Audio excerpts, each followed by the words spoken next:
Ask if it looks good now. Ask if it looks good now. Sergeant Crumbs. Brent says hello. Hey, Brent. Thanks for the facilities. Brent says thanks for the facilities.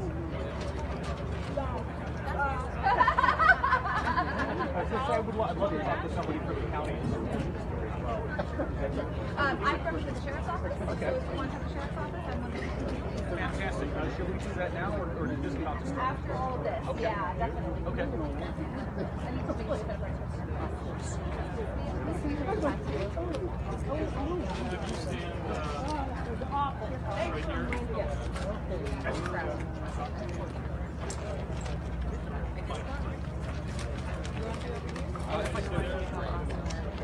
Stop doing the interpreter stories. It works. I promise you. We are back in the newsrooms watching it every day. And it really helps.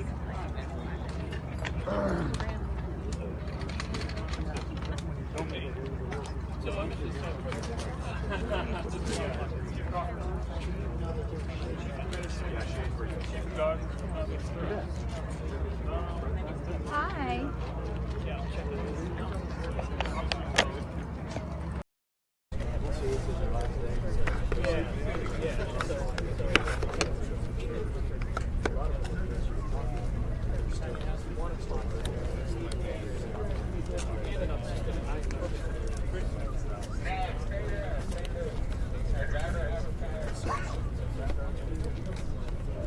Good afternoon. For anyone looking for a speaker list, it is posted up here again. You can come take a picture of it afterwards. Good afternoon. My name is Jonathan Cox. I'm the Public Information Officer with Incident Management Team 1 here on the Central LNU Complex. This is the 1 p.m. press conference for October 17th, 2017.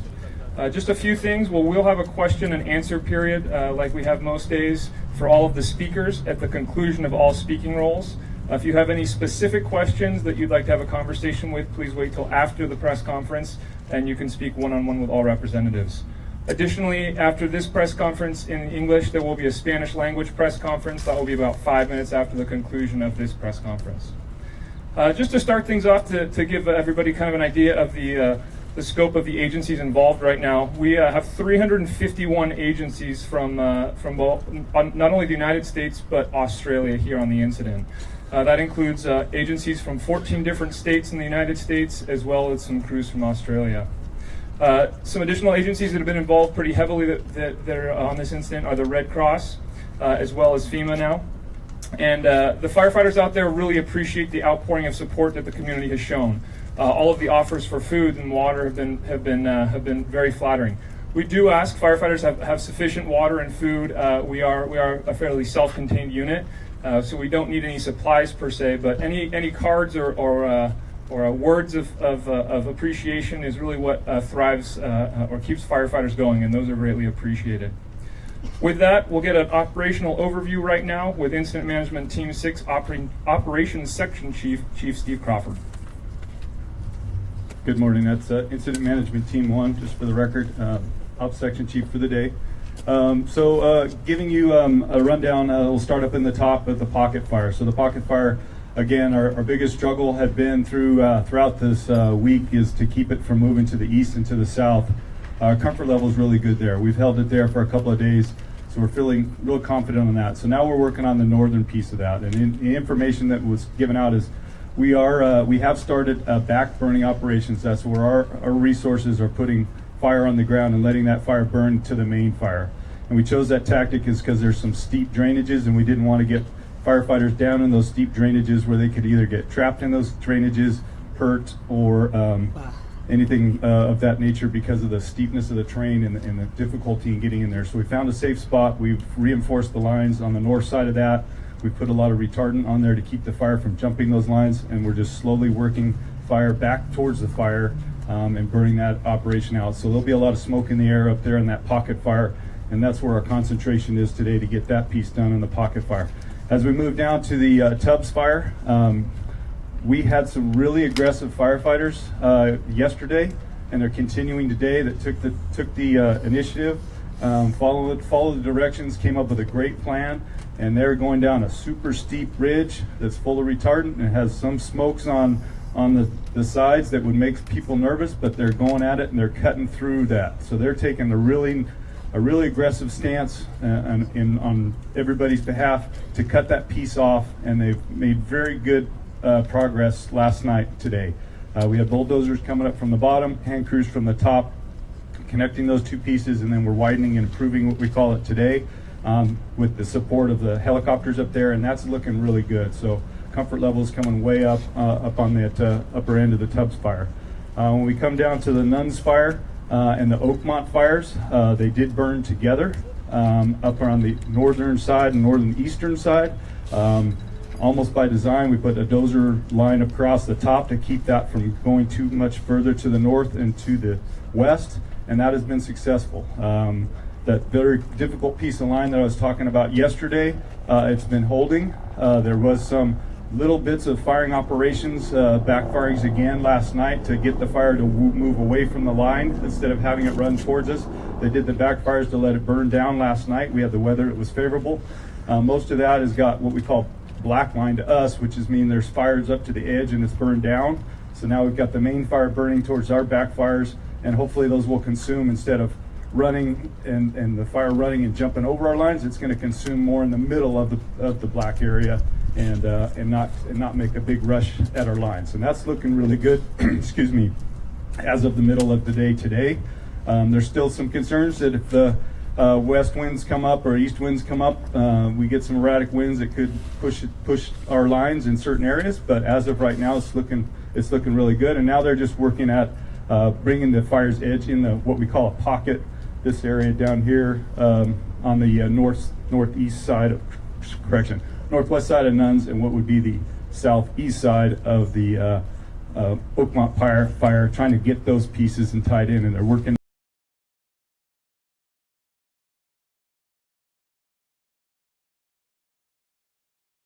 There become big smokes again, so we still got lots of areas that need some attention. We've got a lot of trees in there that could fall across the road, that could fall on residents, so we're cleaning up a lot of that area to make sure it's safe before we let a bunch of folks back in there. So the guys are now concentrating on that stuff down in the lower side. Thank you. Thank you, Chief Crawford. Next up, one of the Unified Incident Commanders, Chief Brett Gouveia. Well, good afternoon. Brett Gouveia, Incident Commander, CAL FIRE Incident Management Team 1 in Unified Command with Santa Rosa City Fire Department and Sonoma County Sheriff's Department. Spoke to you a little bit about our confidence level is getting better on these incidents, and again today.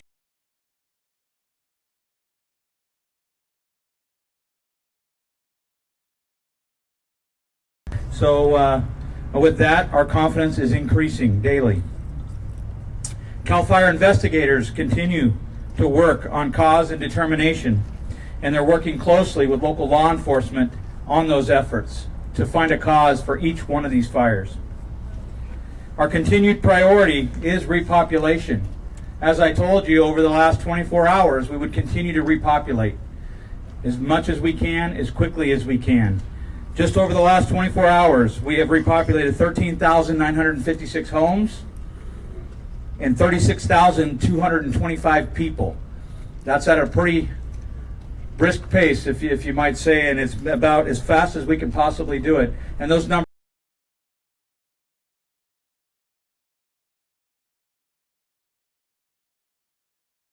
you all with the recovery. Thank you.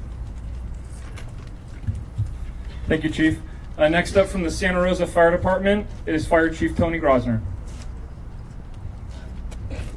Good afternoon, Tony Gosner, Santa Rosa Fire Chief. Just a few things. I'm working real close with Chief Steve Aker from Sonoma Valley Fire Rescue, and he's in touch with all of the chiefs down in that Sonoma Valley. This is a very big incident, right? So it's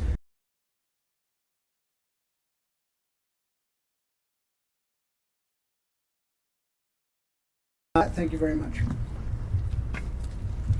Thanks, Chief. Our final Unified Incident Commander from the Sonoma County Sheriff's Department, Sheriff Rob Giordano.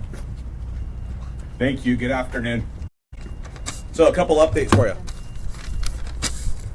repopulation still going on. Right now we have 200 search and rescue workers working out there. Half of them are National Guard, half of them are other law enforcement agencies. We are guarding the burn zones, searching blanket searches of neighborhoods for any victims after doing the targeted searches. We're also flying unmanned aircrafts in the Fountain Grove area today. We're using them for safety. They're looking at hot spots for us and stuff like that. So the message is, please do not fly your home drone, because it can impact that. And as CAL FIRE said yesterday, it's a big safety issue for their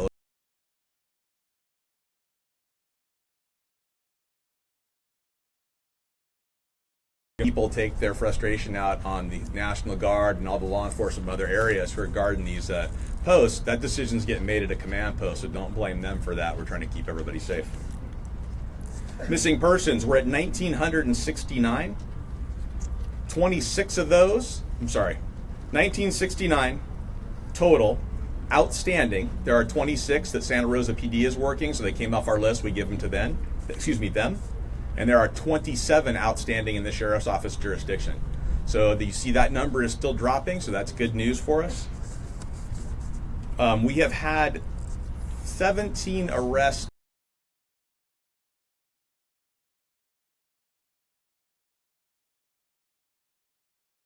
I'm not going to guess at that. Our arson case involves someone who's known to the deputies. He frequents Maxwell Park. He's been known to sleep there. He was walking away from, we had extra security patrols out there. He was walking away from a small fire. They stopped him. He had a fire extinguisher and a lighter with him. They asked him if he started the fire, and he said he started the fire to warm himself up, something to that effect. He is in jail. He's getting arraigned right.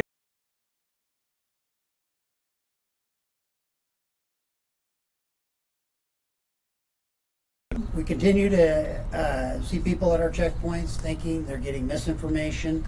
Please follow us on our webpage at the city's webpage at srcity.org/emergency. And our Emergency Operations Center is continuing to start working towards a recovery process. And we're doing a lot of planning in this area to help this community get back.